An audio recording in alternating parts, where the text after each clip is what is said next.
그럼 머신러닝을 그래 취업을 하는 건 좋아요. 네. 근데 우리가 아무데나 취업을 하기는 솔직히 바라지 않죠. 아, 그렇죠. 뭔가 좀 좋은 회사, 대기업 네네, 쪽으로 가고 그렇죠, 싶잖아요. 그렇죠. 네. 머신러닝에서 음. 그러면은 좀 뭐를 준비해야 될까요? 그런 토익 프로젝트 이외의 것들. 토익 프로젝트 이외에 저는 일단 기본적으로 CS가 중요하다고 봐요. 그러니까 컴퓨터 사이언스에 대한 기초적인 지식이 있으면 더 많이 확장시킬 수 있거든요. 그러니까 모델링이라는 게 되게 좀 스페시픽한 분야잖아요. 되게 그 분야에 대해서만 작용하는 그런 코딩 방식, 코딩 스타일을 따르게 될 텐데 CS를 알게 되면은 단순히 모델링을 하는 게 아니라 모델링을 하다가 아, 이런 부분이 부족하네, 혹은 서비스가 조금 있으면 좋겠네, 혹은 뭐 이거를 어디에 뭐 API에 엮여가지고 랩핑해서 쏴보고 싶네, 뭔가 그런 생각이 들었을 때 좀 큰 그림을 바라볼 수 있게 되는 거죠. 네, 그래서 일단은 CS에 대한 경험 혹은 이제 전체적인 시스템화에 대한 경험이나 지식이 있으면 좋을 것 같고요. 네. 그 다음에는 이제 좀 제 생각에는 정말 많이 봐야 되는 것 같아요. 그러니까 같은 추천 모델이라고 해도 이 사람은 이렇게 짰네, 저 사람은 저렇게 짰네. 그러니까 GitHub라든지 혹은 다양한 책, 뭐 자료들 이런 거를 다 보면서 어떤 스타일이 어떤 상황에 좋은지 그런 경험이 있으면 좋지 않을까 싶거든요. 나중에 이제 직접 회사에 들어갔을 때도 뭔가 상황이 다 다르잖아요. 뭐 이 회사에는 상품을 추천해 줄 때 이런 상황이고 저 회사는 저런 상황이고, 그러면은 내가 봤을 때 저번에 봤는데 이런 알고리즘을 구현하는 게 더 맞는 것 같아, 이런 모델을 구현하는 게 더 맞는 것 같아 라는 지식이 많으면은 회사에서도 아무래도 더 좋은 성능을, 더 좋은 결과를 낼 수 있지 않을까. 머신러닝 그 대기업을 취업할 때 필요했던 게 CS랑 그리고 그 머신러닝 쪽의 지식이라고 말씀드렸어요. 네네네. 근데 코딩 테스트도 보나요? 아, 그렇죠. 코딩 테스트는 약간 공통적인 부분이죠. 네. 그럼 결국 그냥 서버 단에서 그 머신러닝 하나 얹은 거네요. 그러면은 준비해야 될 게. 약간 얻는다는 느낌보다는 같이 가야 될 것 같아요. 네, 서버도 서버대로, 혹은 뭐 CS도 CS대로, 그리고 머신러닝도 머신러닝대로 이렇게 투 트랙으로 가야 맞는 것 같고, 이거를 융합해서 가져가는 건 나중에 일이 돼도 괜찮지 않을까. 그러니까 취준 단계에서는요. 네. 그럼 머신러닝 쪽으로 공부할 때 취준생들 머신러닝 쪽 공부하기 좋은 어떤 자료들을 좀 추천할 수 있으세요? 저는 머신러닝을 공부한다. 머신러닝에서 어느 분야로 가는지에 따라 좀 다를 것 같은데, 만약에 모델링으로 간다 그러면은 논문 읽어보시는 거. 논문 읽고 그 논문을 좀 구현을 직접 해보는 거.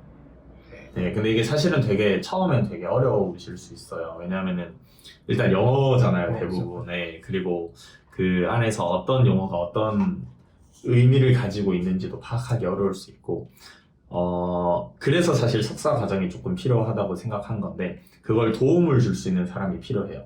그 사람이 이제 교수님이라든지 아니면 선배 연구원이라든지 그런 과정에서 겪을 수 있는 경험이 딱 정해져 있기 때문에, 일단은 그럼에도 그냥 논문을 읽어보고, 이 사람은 이런 모델링을 했네, 이 사람은 이런 방식으로 모델을 짰네, 그런 걸 좀 다양하게 경험해보는 게 중요할 것 같고요. 네, 이게 모델링으로 간다면 했던 부분이고, 사실 모델링뿐만 아니라 이미 만들어진 모델을 어떻게 좀 잘 포장해가지고 서비스화 시킬 건가에 대한 분야도 있거든요. 이러면은 예를 들면 추천 서비스를 만들고 이걸 어떻게 이 웹페이지에 연결할지. 그렇죠. 네, 웹페이지에 연결하거나 혹은 웹페이지 직전에 그 랭킹 아이템 순서 보여주는 그런 알고리즘 어떻게 짤까, 그런 게 있을 수 있잖아요.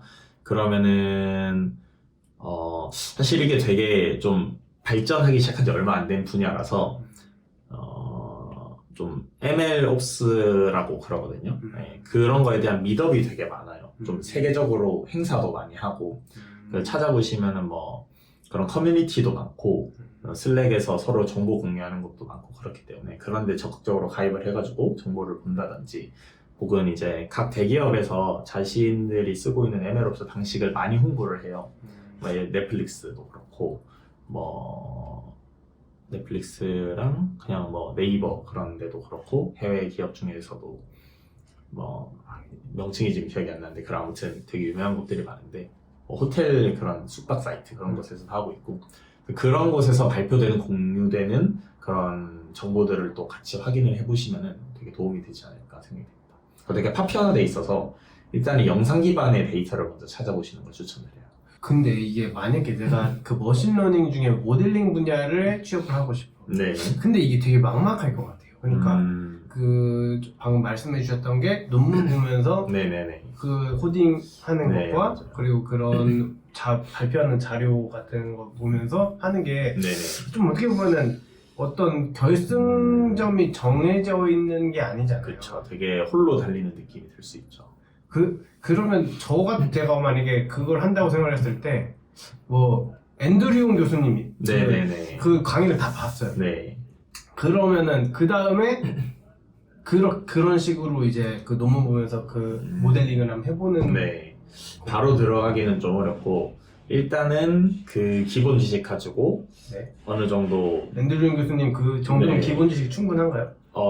그 정도면은 근데 사실 이게 전공자 기준이라서 말씀드리기 좀 힘들 것 같은데 만약에 본인이 전공자고 CS에 대한 경험도 충분하고 그리고 약간 그런 거 있잖아요. 한 문법을 마스터하면 다른 문법도 쉽잖아요. 뭐 고랭을 잘하면 파이썬도 좀 쉬운 것처럼 그런 것처럼 어느 정도 지식이 많이 쌓여 있으면은 바로 이제 이 지식을 응용해서 토익 프로젝트를 만들어 본다든지 그렇게 가능할 것 같은데 사실 이제 비전공자분들한테는 조금 힘들 수 있게 되는 거죠. 그래서 저는 아까 처음에 말씀드렸듯이 그 석사에서 경험할 수 있는 그런 과정을 되게 중요하다고 생각하는 이유가 뭐 다른 분들한테 여쭤볼 수도 있고 다른 분들이 연구하는 걸 약간 어깨너머로 볼 수도 있고 그러다 보니까 배울 수 있는 환경 자체가 달라지는 거라고 생각을 하거든요. 그래서 좀 힘드시더라도 뭐 연구라든지 석사 과정이라든지 그런 걸 한번 밟아보시는 것도 추천을 드립니다. 그러면 현실적으로 머신러닝을 내가 해보겠다. 네. 근데 뭐 컴퓨터 기본 지식이 없다. 네. 그러면은 석사를 가는 게 제일 안전한 방법이에요. 네, 가장 무난한 방법이죠. 네. 네, 그 안에 들어가서 또 자기가 열심히 하는 거는 또 다른 내용이고요. 네. 막상 들어갔는데 그냥 떠먹여주길 바라면은 결국 아무것도 안 되겠죠. 네. 근데 뭐 비전공자가 아니고 전공자의 경우에는 그래도 어느 정도 기초 지식이 있으니까 네. 조금 더 욕심내서 그렇죠, 도전해볼 그렇죠. 만하다. 네, 네, 네. 네, 알겠습니다. 네.